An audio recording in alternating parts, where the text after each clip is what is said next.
예수님이 탄생한 날이 오늘 이제 내일 12월 25일이면은 날씨가 이렇게 추운데 이렇게 추운 날 마국간에 태어나셨으면은 어떻게 되었을까 이런 또 이제 의문점, 궁금증을 갖는 사람들도 있습니다. 우리가 이제 이스라엘의 날씨를 이해하면은 해답을 이제 얻을 수가 있는데 우리나라 날씨하고 이스라엘 날씨는 다르죠. 이스라엘의 날씨는 건기와 우기로 나누어지는데 겨울은 어떤 이제 그 계절이냐면은 비가 내리는 우기철입니다. 이스라엘은 비가 겨울에 내리기 때문에 겨울에 씨를 뿌려서 농사를 짓습니다. 우리나라는 언제 씨를 뿌리죠? 봄에 씨를 뿌리죠. 그래서 남진 그 가수가 부른 노래 중에 저 푸른 초원 위에 그림 같은 집을 짓고 사랑하는 님과 함께 한 100년 살고 싶네. 봄이면 씨앗 뿌려, 여름이면 꽃이 피고, 가을이면 풍년 돼요, 겨울이면 행복하네. 또 그 들어보셨죠? 우리나라는 봄이면 씨앗 뿌려, 여름이면 꽃이 피고, 그렇죠?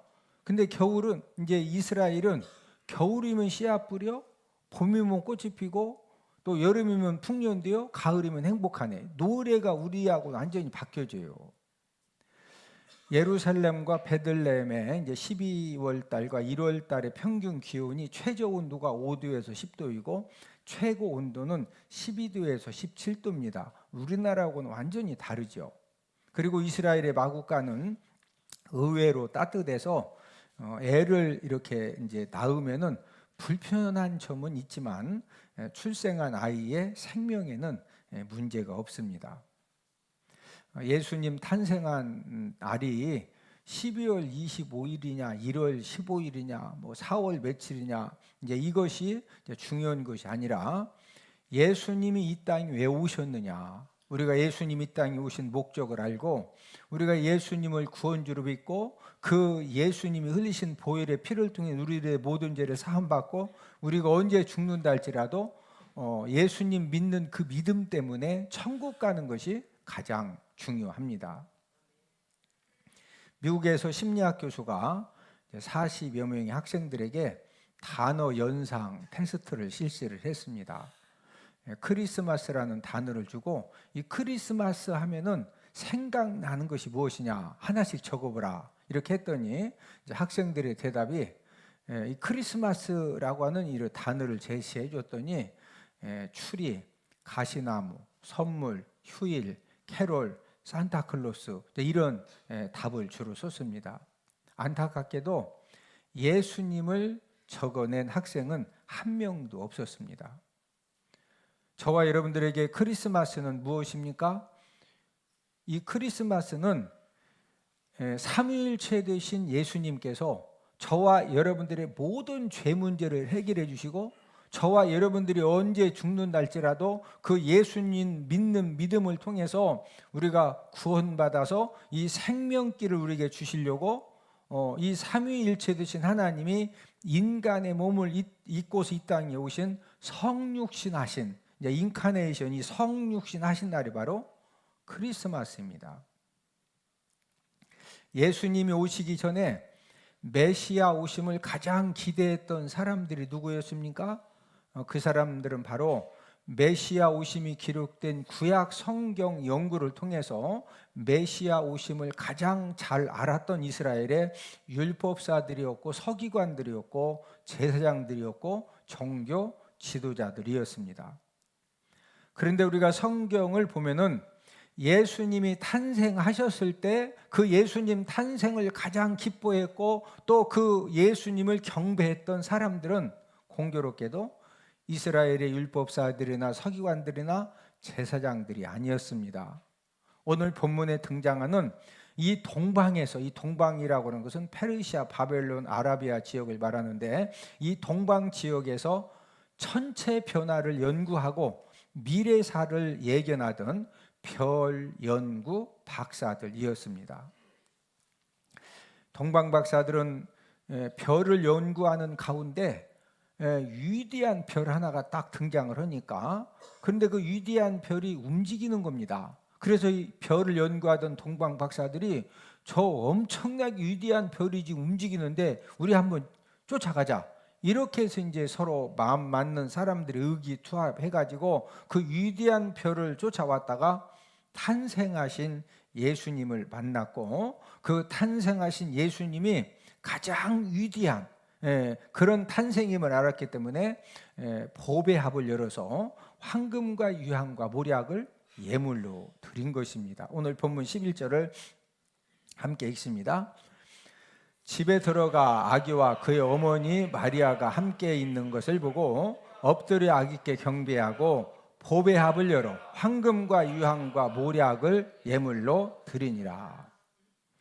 동방 박사들은 탄생하신 예수님을 경배하고 그 탄생하신 예수님에게 예물을 드린 그런 일 때문에 성탄절이 되면은 전 세계에서 가장 이 많은 간증자들로 이 동방 박사들이 사용을 받고 있습니다. 내일은 성탄절이죠. 우리가 내일 성탄절을 맞이하면서 우리가 드려야 할 신앙 예물이라는 그런 제목을 통해서 우리가 함께 은혜를 나누도록 하겠는데, 우리가 드려야 될 신앙 예물 첫 번째는 어떤 신앙이냐? 황금의 신앙입니다. 동방 박사들이 출발을 한 이 동방에 이 페르시아, 바벨론, 이 아라비아에서 예수님이 탄생하신 이 베들레헴까지는 거리가 얼마나 되는 약 1200에서 1500km입니다. 동방 박사들이 그 위대한 별이 딱 나타나니까 그 위대한 이 왕의 별을 보고서 먼 거리 1200에서 1500km를 지금 이게 따라서 온 것인데, 우리 마태복음 2장 2절을 함께 읽습니다. 유대인의 왕으로 나신 이가 어디 계시냐? 우리가 동방에서 그의 별을 보고 그에게 경배하러 왔노라 하니. 자, 예수님 당시에는 차량이 없었습니다. 그래서 주로 이제 먼 거리를 여행할 때는 이 여행을 이제 뭐를 이렇게 교통 수단으로 사용을 했느냐? 낙타를 주로 이제 사용을 했습니다. 낙타에다가 먹을 양식, 물, 또 밤 되면은 잠을 자야 되니까 이제 그 취침 도구 이런 것들을 싣고서 여행에 필요한 물건들을 낙타에다 싣고 이렇게 가다가 멀 때는 또 사람이 타기도 하고, 그러면은 1200에서 1500km를 낙타 타고 걸어왔으니까 하루에 8시간씩 걸었다고 계산하면은 그 위대한 이 왕의 별을 보고 이 동방 박사들이 이 지금 베들레헴까지 2달에서 3달을 걸어서 온 것입니다.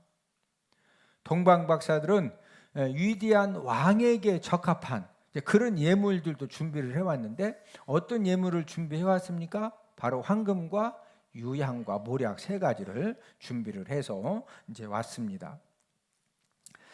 동방 박사들이 예물로 드린 그 3가지 중에 황금은 이제 어떤 이제 예물이냐? 이 황금은 부와 영화를 상징을 합니다. 황금은 동서고금을 막론하고 가장 귀하고 값진 그런 보물입니다. 요즘도 황금이 가장 이제 비싸고 또 안전한 투자물로 이제 황금이 사용이 되고, 여러분들 그 TV 골든바 보셨죠? 이렇게 이제 이 골든바를 사가지고 거기에 이제 투자를 하기도 하는 겁니다. 동서고금을 막론하고 수많은 사람들이 황금을 가장 이렇게 좋아하는 이유가 무엇입니까? 이 황금의 가장 장점, 특징이 무엇입니까? 그것은 바로 절대 변하지 않는다는 거죠. 그래서 결혼을 할 때 신랑 신부가 대부분 이렇게 이제 금반지를 예물 교환을 하죠. 요즘은 이제 다이아 반지를 하기도 하지만 옛날부터 일반적으로 이제 이 금반지를 많이 신랑 신부가 나눠서 끼웁니다. 금반지를 나눠서 끼우는 이유는 다른 사람들의 사랑은 다 변해도 우리 사랑은 이 금처럼 변하지 말자. 세상과 환경이 변해도 이 황금처럼 우리 사랑은 변하지 말자. 이제 그런 이제 서로의 이제 마음의 약조를 하면서 이제 이 신랑 신부들이 금반지를 나눠 끼우는 겁니다. 우리가 성경에 보면은 하나님 아버지 앞에 축복의 사람들로 붙들려 사용받은 사람들이 많이 기록이 되어져 있는데, 축복의 사람들로 사용받은 사람들의 공통적인 특징이 있는데, 그 공통적인 특징 중에 한 가지가 무엇이냐면은, 여러분, 기도 열심히 하고 또 말씀 붙들고 열심히 살았음에도 불구하고 우리가 이 땅에 숨을 쉬고 살아가는 동안에 모든 사람들에게 항상 닥쳐지는 일들은 바로 이 환난의 사건과 또 고난의 사건과 여러 가지 예기치 못한 그런 이제 문제들을 우리가 만난다는 거죠. 하나님 아버지 앞에 축복의 사람들로 사용받은 사람들의 공통점은 내가 원하지 않는 어떤 환난 사건, 고난 사건을 만나고 힘든 그런 상황을 만나도 어떤 상황에서도 변하지 않는 그런 황금 신앙을 소유했었다라고는 그런 공통점을 가지고 있습니다. 우리가 다니엘 6장에 보면은 다리오 왕이 어떤 이제 어명을 내렸느냐?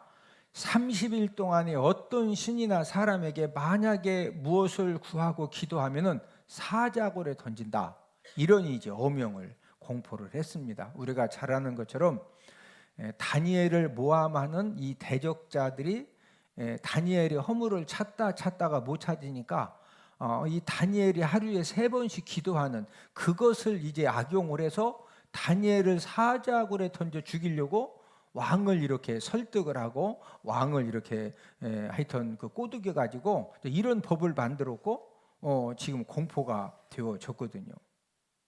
문제는 다니엘이 하나님 아버지 앞에 어떤 서원을 했느냐면은, 하나님, 제가 하루에 3번씩 하나님이 저에게 주신 제 집의 윗방에 올라가서 예루살렘을 향한 창문을 열어놓고 제가 하루에 3번씩 기도하겠습니다. 이렇게 하나님 아버지 앞에 서원을 한 겁니다. 우리 다니엘 6장 10절을 함께 읽습니다. 다니엘이 조서에 왕의 도장이 찍힌 것을 알고도 자기 집에 돌아가서는 윗방에 올라가 예루살렘으로 향한 창문을 열고 전에 하던 대로 하루 3번씩 무릎을 꿇고 기도하며 그의 하나님께 감사하였더라.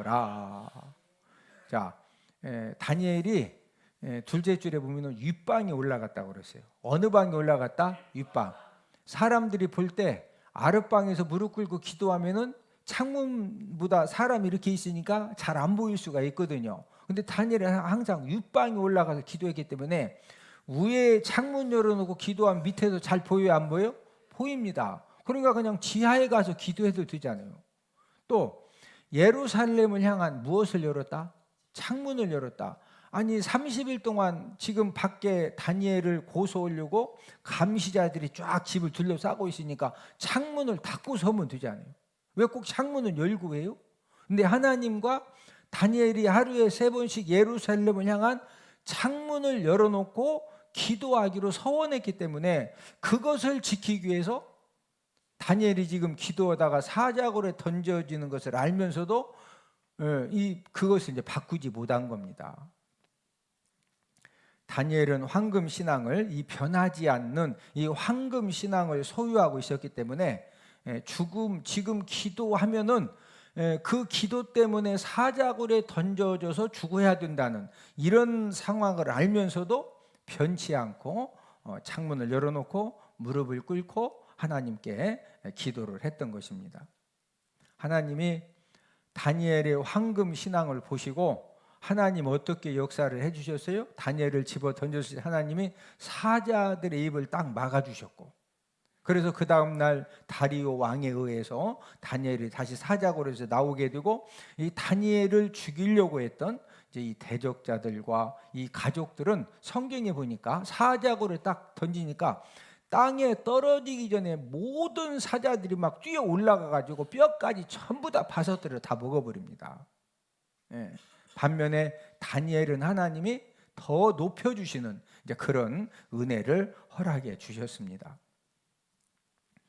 우리가 인생 삶을 살아가면서 신앙생활을 하면서 눈앞에 당장 나에게 주어지는 이익을 위해서, 편안함을 위해서 내가 이렇게 이 변하는 것은 누구나 본능적으로 잘 할 수 있습니다. 그러나 내가 하나님의 말씀에 순종하는 거 하기 위해서, 내가 하나님과 약속하고 서운한 것을 지키기 위해서 당장 손해를 당하고 힘듦을 당하고 때로는 이 죽음의 위협 상황을 만나도 변하지 않는 것은 황금 신앙이 없으면요 절대로 불가능합니다. 아마 우리가 많은 사람들을 서로 이렇게 이제 교제하고 또 함께 여러 가지 일도 하고 또 관계를 하면서 어떤 사람은 저분이 약속했으면은 저 틀림없는 분이요. 예? 이런 분이 있고 어떤 사람은 계약서까지 썼는데 지금 1시간 있다가 다시 전화 와서 이거 생각 잘못했다고 다시 하자고 할지, 그 다음 날 변할지, 진짜 그 여러 가지 일을 해보면은 진짜 이 성격이 나오죠. 옆 사람 얼굴을 좀 쳐다보시고, 얼굴을 보니 황금 신앙이 튼튼해 보입니다. 우리가 무슨 신앙을 하나님 앞에 드리자? 황금 신앙, 황금 신앙. 동방 박사들이 탄생하신 예수님에게 황금 예물을 드렸듯이 성탄절을 맞이해서 저와 여러분들도 하나님 아버지 앞에 황금 신앙을 예물로 드리기를 주님의 이름으로 축복을 드립니다. 왜 저와 여러분들의 황금 신앙이 중요합니까? 저와 여러분들이 신앙생활을 하고 믿음 생활을 하고 우리가 인생 삶을 살다 보면은 흔들릴 수밖에 없는 그런 상황, 또 흔들릴 수 있는 그런 사건들, 또 힘든 일들을 우리가 많이 만납니다. 사람이 언제 흔들립니까? 어떤 고난 사건 때문에 어느 정도 가면은 끝날 줄 알았는데 그 고난 사건이 계속 되어지고, 또 물질의 어려움이 계속 생겨지고, 어떤 건강의 힘듦이 계속 생겨지고, 또 자녀들의 어떤 고질적인 문제로 인해서 저와 여러분들의 삶 가운데 힘듦이 계속될 때 우리들은 흔들릴 수 있는 그런 연약함을 가지고 있습니다. 때로는 저와 여러분들이 봉사가 힘들 때도 우리가 흔들릴 수가 있고, 또 내가 열심히 헌신하고 봉사했는데 내가 헌신하고 봉사한 그 부분에 대해서 주변에서 부정적인 말을 하고 또 비판의 말을 해도 저와 여러분들은 흔들릴 수가 있습니다. 저와 여러분들이 흔들려서 내가 변하게 되면은 나도 모르게 원망과 불평의 말이 나오게 되고 부정적인 그런 말들이 나오게 되고, 결국에는 우리가 헌신 봉사하던 그런 일도 우리가 포기를 하기 때문에 저와 여러분들이 끝까지 견디는 자에게 하나님 아버지가 은혜 주시고 또 축복의 열매를 거두게 해 주시는 줄로 믿습니다. 내가 열심히 봉사하다가 마지막에 가서 그 조금만 더 인내하면 됐는데 흔들려서 포기하면은 마지막 그 귀한 열매를 우리가 거두지 못하게 되는 것입니다. 그래서 흔들리지 말고 주의 일에, 저와 여러분들이 주님의 일에 헌신하고 봉사, 우리가 주님을 섬기는 그런 삶을 사는 저와 여러분들에게 뭐라고 권면을 해주셨느냐? 흔들리지 말고, 뭐하지 말고, 흔들리지 말고 주의 일에 더욱 힘쓰라는 거죠. 우리 고린도전서 15장 58절을 함께 읽습니다. 그러므로 내 사랑하는 형제들아, 견실하며 흔들리지 말고 항상 주의 일에 더욱 힘쓰는 자들이 되라. 이는 너희 수고가 주 안에서 헛되지 않은 줄 알미라. 형제들아, 견실하며, 뭐하지 말고 흔들리지 말고, 뭐하지 말고 흔들리지 말고. 저와 여러분들이 주님의 일에 힘쓰는 삶을 살면은 가장 싫어하는 그런 존재가 있는데, 누가 가장 싫어하느냐? 원수 마귀가 가장 싫어합니다. 그래서 저와 여러분들이 흔들리지 않고 우리가 주님의 일에 더욱 힘써서 충성하고 헌신하고 열심히 하려고 하면요, 원수 마귀는 어떻게 해서든지 갖가지로 저와 여러분들을 흔들어서 포기하게 만들려고 합니다. 저와 여러분들이 성탄절을 이제 맞이하면서 변치 않는 이 황금 신앙을 가지고 우리가 계속적으로 헌신하고 봉사하고 우리가 믿음 생활을 해서 하나님을 감동시켜 드리는 그런 저와 여러분들을 두면은 하나님 아버지도 저와 여러분들이 아무리 힘쓰고 애써도 우리들은 한계가 있고 우리들은 연약함이 있고 우리들은 부족함이 있고 우리들은 모자람이 얼마나 많아요. 그러나 하나님 아버지가 감동받으시고 하나님 아버지가 은혜로 저와 여러분들의 부족하고 모자라고 사람 힘으로 절대로 감당할 수 없는 그런 부분들에 하나님 아버지가 은혜의 빛을 비춰주시고 하나님 아버지가 풀어주시고 열어주셔서 하나님 아버지가 축복의 주인공으로 만들어주시면은 되는 줄로 믿습니다. 저와 여러분들이 인생 삶을 살면서 우리가 믿음 생활을 하면서 저와 여러분들에게 성령 하나님이 끊임없이 축복의 씨앗을 심을 수 있는 감동함을 주시고 도전하게 하시고 시작하게 하시고 우리에게 그 모든 것들을 감당할 수 있는 그런 지혜와 능력도 주시는데 문제는 원수마귀가 자꾸 뭐한다? 흔들어서 뭐하게 하려고? 포기하게. 그래서 저와 여러분들이 이 황금신앙이라고 하는 것은 좋은 일에 저와 여러분들이 무엇인가 결단하고 헌신하고 도전하고 시작을 했으면은 그 좋은 일에 변하지 않는 것이 능력이고 축복의 지름길이고 하나님 아버지의 축복의 역사를 경험하는 그런 하나님의 은혜의 통로가 되는 줄로 믿습니다. 옆 사람 쳐다보시고 얼굴을 보니 2024년도에 좋은 일에 절대 변하지 않을 것 같습니다. 무슨 신앙을 예물로 드리자? 황금신앙. 예? 옆 사람 얼굴 한번 쳐다보시고 얼굴을 보니 황금처럼 절대 변하지 않을 것 같습니다. 그러면은요 하나님이 책임져 주십니다. 하나님이 역사해 주십니다. 우리가 실수하고 부족하고 연약하고 넘어지고 내가 열심히 한다고 했지만은 우리가 이렇게 잘못했을 때도요 저와 여러분들에게 변하지 않는 하나님 아버지를 끝까지 의지하고 하나님의 은혜와 도우심을 구하고 우리가 뭔가 하나님께 결단했으면은 변하지 않는 그런 자리에 서 있으면은요 하나님 아버지가 그 모든 것들을 보시고 저와 여러분들에게 은혜의 빛을 비추어 주십니다. 우리가 드려야 될 신앙 예물 두 번째는 유향의 신앙입니다. 유향은 남부 아라비아 특산물인데 유향나무의 상처에서 흐르는 진액을 말린 것입니다. 여러분들 화면에 보면은 오른쪽 위에 있는 나무가 유향나무고 이제 밑에 있는 그림은 그 유향의 이제 이 가지를 껍질을 벗기고 상처를 내면은 저런 이제 하얀 유향이 이제 흘러 나오는데 저 진액을 모아서 말린 것이 유향입니다. 흰빛이 나고 또 이 바벨론과 노마에서도 값비싼 이제 향료품으로 이제 판매가 되고 있습니다. 유향은 예배 제사용으로도 사용이 되어졌는데 제사장 유임식을 할 때 그때 제사장에게 부어지는 성료와 더불어서 분향단 불에다가 이 유향을 이제 이 불을 태울 때 향유로 이렇게 사용을 했습니다. 제사용으로 이 쓰이는 이 유향이 의미하는 것이 무엇이냐? 여러분 유향이 분향단 불에 태워지면서 향 냄새를 내듯이 하나님을 향한 성도들의 희생적인 그런 신앙 생활을 의미를 합니다.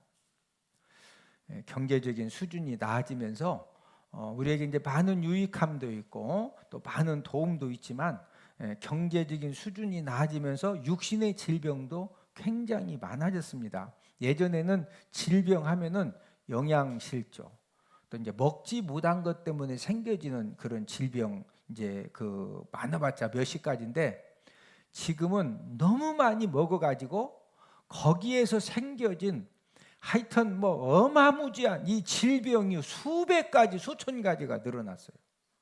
예? 여러분 인정하시죠? 아마 이렇게 나름 얘기를 안 해서 그렇지 나름 그 물어보면요 아픈 것이 다 있어요. 그렇죠? 예? 이것처럼 이제 저와 여러분들의 경제적인 수준이 나아지면서 육신의 질병도 많아졌듯이 신앙의 질병도 늘어가고 있습니다. 저와 여러분들이 하나님 아버지 앞에 은혜를 받고 하나님의 도우심을 받을 수 있는 그 은혜의 자리에 설 수 있는 그런 이제 하나님의 이제 은총이 필요한데, 이 최고로 심각한 신앙 질병이 무엇일까요? 성령 하나님 2000년 전에 우리에게 이제 이 경고로 말씀을 해주셨는데, 그 신앙의 질병은 바로 모이기를 패하는 신앙 질병입니다. 우리 히브리서 10장 25절을 함께 읽습니다. 모이기를 패하는 어떤 사람들의 습관과 같이 하지 말고 오직 권하여 그날이 가까움을 볼수록 더욱 그리 하자. 왜 하나님께서 모이기를 피하는 습관에 빠지지 말라고 하셨습니까? 그 이유는 저와 여러분들이 모이기를 힘써서 우리가 예배에 성공을 하면은 하나님은 저와 여러분들에게 영적인 힘을 공급을 해주시고, 저와 여러분들이 그 영적인 힘을 공급받아야 우리가 가정에서, 직장에서, 사업장에서, 인간관계에서 수없이 생겨지는 그런 갈등과 상처와 힘듦과 어려움들을 하나님 아버지가 공급해 주시는 그 영적인 힘을 공급받으면은 그 모든 것들을 우리가 넉넉히 이겨낼 수가 있기 때문에, 그 영적인 힘은 예배에 모이기를 힘써서 예배에 성공할 때 하나님이 주시는 그런 은혜입니다. 저와 여러분들이 예배 성공의 삶을 살려면은 그냥 되는 것이 아니라 희생이 있어야 됩니다.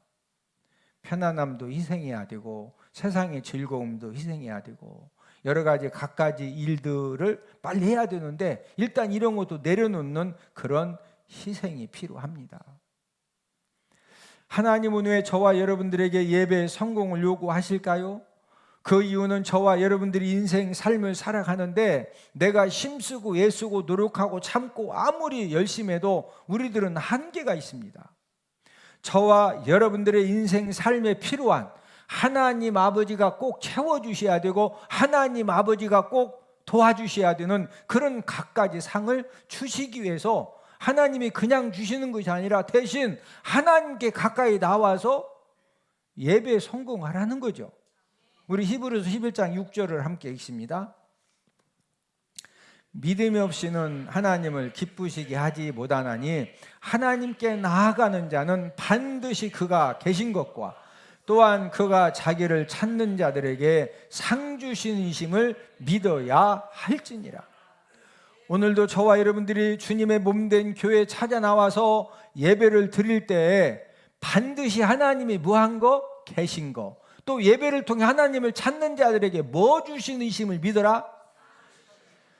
하나님 아버지가 오늘 또 저와 여러분들의 예배를 연락하시고, 하나님 아버지가 저와 여러분들 가정과 직장과 사업장과 가족들과 자녀들이 이르기까지 우리에게 하나님 아버지가 꼭 베풀어 주셔야 되고, 하나님 아버지만이 주실 수 있는 그런 영육의 상을 하나님이 꼭 우리에게 허락해 주시는 줄로 믿습니다.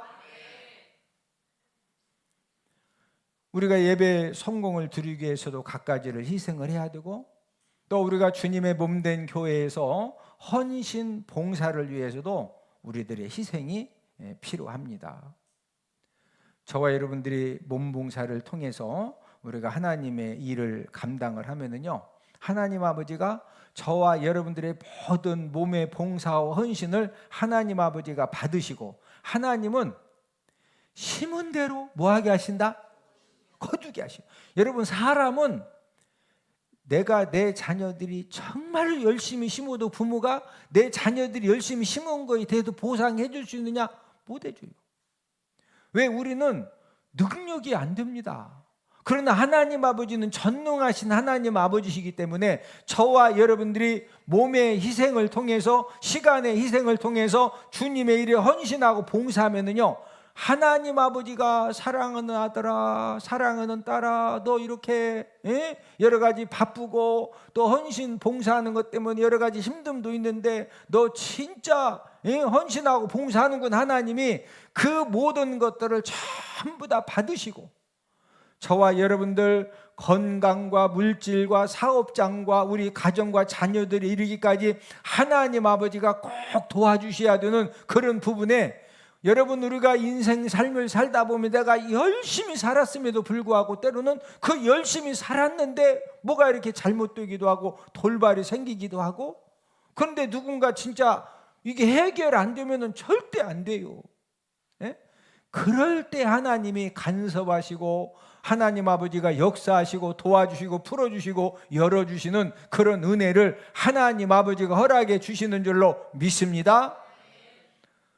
동방박사들이 탄생하신 예수님에게 유향 예물을 드렸듯이 저와 여러분들도 또 예배 성공을 통한 또 몸 봉사 헌신을 통한 유향 예물을 우리가 잘 드리는 저와 여러분들이 되어져서 우리 남은 생에는 내 힘과 내 노력으로 사는 그런 인생이 아니라 하나님의 은혜와 하나님의 도우심으로 사는 그런 저와 여러분들 인생이 되기를 주님의 이름으로 축복을 드립니다.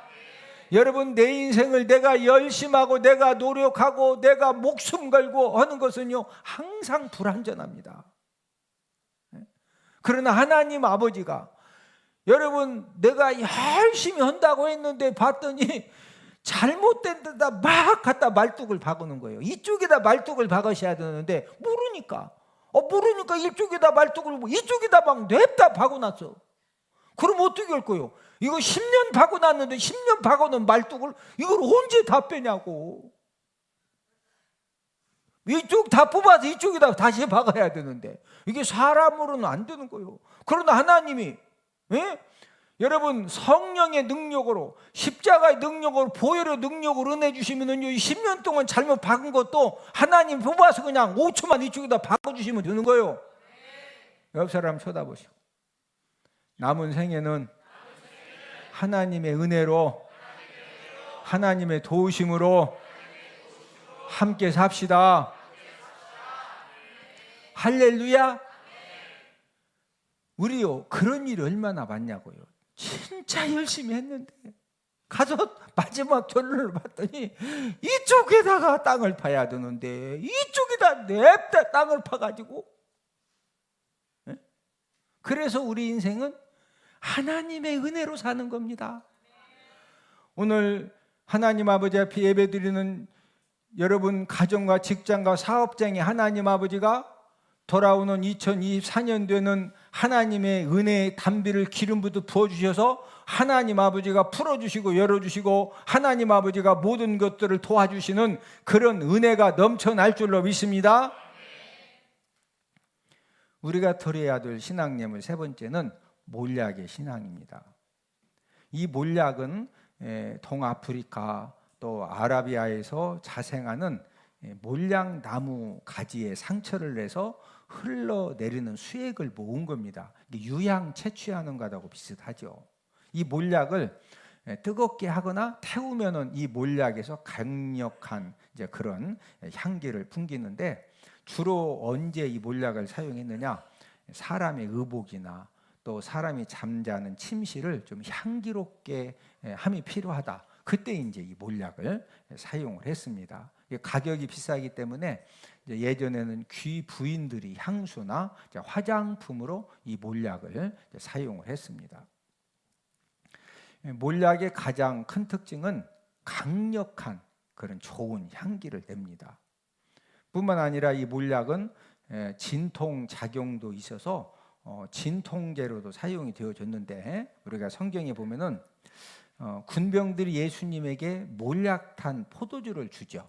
근데 예수님이 그 몰약탄 포도주 마시는 것을 거절을 하시는데, 우리 마가복음 15장 23절을 함께 읽습니다.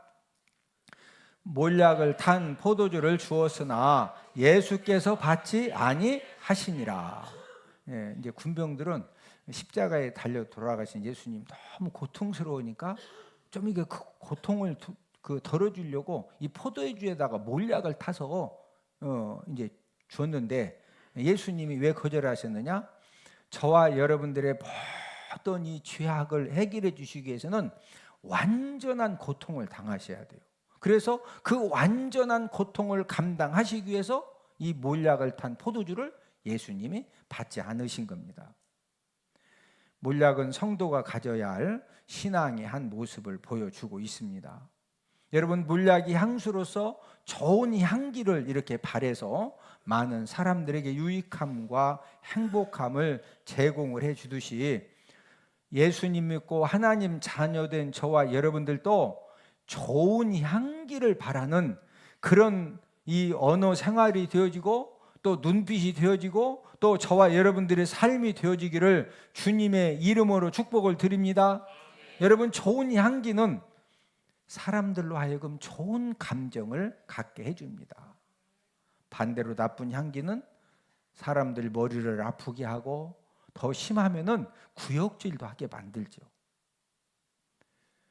예수님의 십자가의 사랑으로 보혈의 능력으로 구원받아서 하나님의 자녀가 된 저와 여러분들은 오늘 동방 박사들이 탄생하신 예수님에게 드렸던 이 몰약처럼 우리가 좋은 향기를 발해서 우리가 많은 사람들에게 저와 여러분들의 말 한마디 한마디 때문에, 저와 여러분들의 그 따뜻한 눈빛 때문에, 저와 여러분들의 배려하는 그런 이 행함 때문에 나를 만나는 모든 사람들이 내가 바라는 그 좋은 향기 때문에 행복함과 유익함을 얻을 수 있도록 해주는 저와 여러분들이 되기를 주님의 이름으로 축복을 드립니다.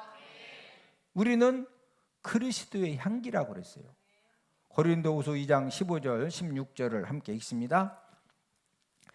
우리는 구원받는 자들에게나 망하는 자들에게나 하나님 앞에서 그리스도의 향기니 이 사람에게는 사망으로부터 사망에 이르는 냄새요 저 사람에게는 생명으로부터 생명에 이르는 냄새라. 누가 이 일을 감당하리요. 15절에 보니까 우리는 구원만 받는 자들에게나 망하는 자들에게 하나님 앞에서 무슨 향기다? 그리스도의 향기라는 거죠. 근데 어떤 사람에게는 사망이 이르는 냄새고 어떤 사람에게 생명이 이르는 냄새라는 거죠. 예수 믿는 저와 여러분들이 매일의 언어를 통해서, 삶을 통해서, 눈빛을 통해서 우리가 지금 내는 이 향기 냄새가 사망의 냄새도 들 수가 있고 생명의 냄새가 될 수도 있다는 거죠. 저와 여러분들 말 한마디 한마디에 이 생명의 냄새가 나면은요, 그 말을 듣는 사람들이 사는 역사가 일어납니다. 저와 여러분들이 화난다고 속상하다고 막 진짜 허다고 해서 막 그냥 우리가 말을 함부로 하게 되면은 그 언어 속에 사망의 냄새가 가득하면서 그 말을 듣는 사람들을 죽이는 그런 결과를 맞이하게 되는 것입니다. 저와 여러분들은 가정과 직장과 교회에서 끊임없이 향기를 바라는데 저와 여러분들의 신앙생활을 통해서 어떤 향기를 바라고 있을까요? 빛과 소금의 삶을 통해서 생명의 냄새를 바라고 드러내는 그런 저와 여러분들이 되기를 주님의 이름으로 축복을 드립니다. 생명의 냄새가 진동하면은요, 사망의 냄새는 전부 다 물러갑니다. 저와 여러분들을 통해서 생명의 냄새가 충만해지면은 추악한 모든 죄악의 냄새들도 예수님의 이름으로 물러가는 그런 하나님의 역사가 일어납니다. 저와 여러분들에게 하나님 아버지가 여러 가지 은혜 주시고 때로는 하나님 아버지가 능력도 주시고 때로는 하나님이 우리에게 축복도 주시는데 이 모든 것들을 통해서 우리가 몰약처럼 생명의 냄새를 많은 사람들에게 전하라고. 무슨 냄새? 생명의 냄새. 베트남 국가대표 감독을 맡았었던 이 박항서 감독, 머리가 거의 다 벗어졌던, 키도 작고, 생각 여러분 아시죠? 박항서 감독이 베트남 축구의 수건, 이 스즈키컵 우승을 한번 해보는 건데 결국에는 이제 이 스즈키컵 우승을 이끌어서 베트남 정부에서 우호 훈장도 받았습니다. 그리고 이 박항서 감독 한 사람이 축구 감독 실력이 탁월하고 또 인격도 굉장히 성숙했거든요. 그래서 축구 선수들과 함께 이제 해외에 가서 경기를 했는데 경기하다가 이제 선수가 다리를 다쳐가지고 이제 일반석을 타고 이렇게 베트남으로 오는데 너무 이제 불편하니까 이 감독들은 이제 비즈니스석 좌석이 크고 편안합니다. 선수가 너무 다리가 불편해하니까 그 선수를 자기 비즈니스석에 이렇게 앉게 하고 본인은 그 일반석에 앉아서 이렇게 이제 비행기를 타고 오고, 이제 이런 것들이 베트남이 알려지면서 야, 진짜 축구 감독으로서 이 축구 감독 실력도 참 훌륭하지만 인격도 참 훌륭하다. 예? 그래서 이 스즈키컵이 이제 우승을 했을 때 베트남 사람들이 하도 박항서 감독 한 명 때문에 감동 받아가지고 이 베트남 식당에 한국 사람들이 오면은요 식사도 무료로도 이렇게 대접을 해줬어요. 예? 스즈키컵 우승을 했을 때 이제 이 박항서 감독이 벤치에 앉아 있다가 뭐 했느냐? 하나님 아버지 앞에 두 손을 모으고 정말로 이 스즈키컵 우승하게 해준 거에 대해서 감사 기도하는 모습이 카메라에 딱 잡혔습니다. 그 모습이 베트남 전역에 또 우리 한국 축구 이제 이 팬들에게 또 뉴스 시간에 이렇게 이제 여러 번 이렇게 이제 보여졌는데, 여러분이 박항서 감독은 축구 실력도 탁월하지만 더 탁월한 것은요 예수님 믿는 신앙이 굉장히 탁월합니다. 여러분 그 베트남이 그렇게 소망했던 이 스즈키컵 우승을 했을 때 뭐 막 뛰어 나가가지고 두 손을 흔들고서 관중들 앞에서 막 하면서 박수를 할 수 있는 행동들이 굉장히 많죠. 그러나 이 박항서 감독 마음에는 이 모든 것이 하나님의 도우심과 은혜다. 그러니까 본인도 모르게 그 벤치에 앉아서 하나님 아버지 앞에 감사하는 그런 이 모습이 나와졌을 때 신앙생활에 이 생명의 냄새를 풍긴 것이죠. 12월은 예수님이 이 땅에 오신 성탄절이 있는 달입니다. 그래서 전 세계적으로 이 12월 달에 가장 중심이 되는 행사가 성탄절이죠. 내일이 성탄절이죠. 그래서 우리가 무슨 예배 드린다? 성탄 감사 예배를 드리는 겁니다. 왜 우리가 성탄 감사 예배를 드려요? 예수님이 이 땅에 오셔서 저와 여러분들의 죄악의 문제, 사망의 문제, 질병의 문제, 저주의 문제, 이 모든 것들을 예수님이 십자가에서 달려 돌아가시면서 그 모든 것들을 감당해 주셨기 때문에, 그래서 우리가 예수님께 성탄 감사 예배를 드리는 겁니다. 성탄절을 맞이해서 우리가 주님께 드려야 될 신앙 예물 세 가지를 말씀을 드렸는데, 오늘 본문의 동방 박사들이 탄생하신 예수님에게 황금과 유황과 몰약의 예물을 드린 것처럼 저와 여러분들은 황금처럼 변하지 않는 믿음, 또 유향처럼 희생을 통한 예배 성공과 헌신 봉사, 또 몰약처럼 신앙의 이 생명 냄새를 드리는 저와 여러분들이 다 되기를 주님의 이름으로 축복을 드립니다.